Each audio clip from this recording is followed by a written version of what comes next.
إذا لم تستحي فاقتل من شئت. اقتل بسم الله، باسم الشيطان، باسم الإرهاب، باسم الإخوان. اقتلونا بكل مصطلحات السياسة وأسلحة العنجهية والغطرسة. اقتلونا بسلام آمنين فلا خوف عليكم ولا هم يحزنون. اقتلونا فأنتم الأعلون في الأرض وأصحاب الجبروت والنفوذ والمال. اقتلونا فالأمر لا يحتاج سوى بيان تبررون فيه جرائمكم في حق من جئتم كذبا لدعمهم واستعادة شرعية الوطن المذبوح من الشمال إلى الجنوب. اقتلونا ولكن تذكروا عند قتلنا بأننا شعب يبعث من موته ويولد من رحم الشظايا ووقع قذائفكم. فاليوم لم يعد أمر مخططاتكم بخاف على كل ذي لب يرى رجال الجيش الوطني يذهبون إلى الله بفعل قصف طائراتكم التي لم تستثني أحدا، ومهما حاولت أبواقكم تزييف الحقائق وقلب الواقع إلا أن واقع الفعل والقتل ينبئ عن نفوس متعطشة لدماء اليمنيين تحكمها شهوة الموت لكل يمني حر أصيل معارض لجبروتكم ومدافع عن تربة وطنه.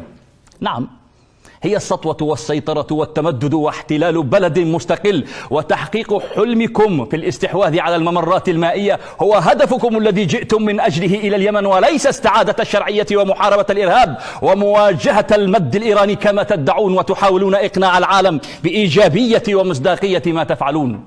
ولو صدقت دعواكم فإن تحرير جزركم الثلاث الواقعة تحت وطأة الاحتلال الفارسي أحق بصواريخ طائراتكم وأولى بمدافعكم التي تقتل اليمنيين في ديارهم.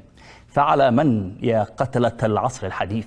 على من تكذبون؟ ومن ذا يصدق ما تدعون؟ فهل السبيل لاستعادة الشرعية وهزيمة المشروع الإيراني بقتل جنود الشرعية وقصفهم على حين غرة وأمان وثقة بطيرانكم؟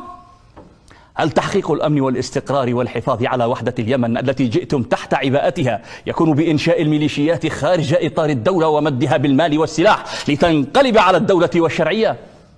هل دحر الانقلاب الحوثي يكون بدعم انقلاب انتقالي واحتلال مؤسسات الدولة وارتكاب أبشع المجازر المناطقية بحق المناوئين لمشاريعكم الاستعمارية؟ هل استعادة الشرعية يكون بإضعافها والسيطرة على كل المنافذ البحرية والجوية ومنعها من ممارسة مهامها من عاصمتها المؤقتة عدن؟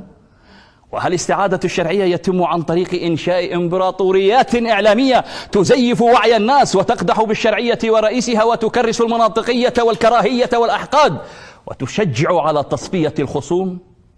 ثم عن أي دعم ومساندة تتحدثون؟ عن جالونات طلاء المدارس التي سفكتم مئات أضعافها من دماء الأبرياء؟ أم عن مسابقات نقش الحنة؟ أم عن كيلوهات الأرز والسكر والدقيق الغير صالحة للاستخدام الآدمي؟ كشف المستور. نعم، كشف المستور. ولا جدوى من بيانات التبرير وتزوير الواقع، فطائراتكم لن تقوى على اكتتات شعب بأكمله، وأموالكم لن تقرر مصير شعب قهر كل أساطيل المستعمرين قديما وحديثا.